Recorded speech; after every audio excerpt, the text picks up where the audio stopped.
Diplomatiya, TDU yoki XMQ. Diplomatiya, TDU yoki XMQ. Ushbu oliygohlardan qaysi biri sizga to'g'ri keladi?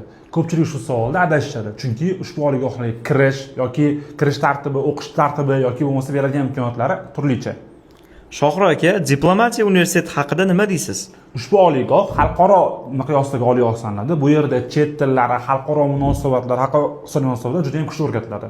Ushbu oliygohni bitirgandan so'ng tashqi ishlar vazirlik tizimlarida yoki bo'lmasa elchixonada ishlashlari mumkin. TDU-chi, u qanday yo'nalish? Ushbu oliygoh yuridik sohalar bo'yicha eng zo'r oliygoh sanaladi. Bu yerda qonun, mantiqiy fikrlar juda ham keng o'rgatiladi. Ushbu oliygoh bitirgandan so'ng prokuratura organlari yoki umuman organ tizimlarida bundan tashqari adliya vazirlik tizimlarida ishlashlari mumkin.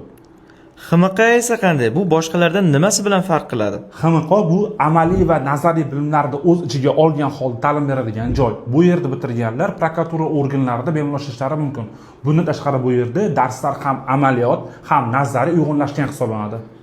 Unda qaysi biri eng kuchlisi deb aytish mumkin? Bu savol sal noto'g'ri, chunki har bir inson kelajakda o'zining sohasini tanlay olishi kerak va o'sha qiyinchiliklarga, o'sha bosimga chiday olishi kerak. Diplomatiya, TDU yoki XMQga to'g'ri tayyorlanish uchun yoki ko'proq ma'lumotlar olish uchun sahifamizga obuna bo'ling va bizning davom eting.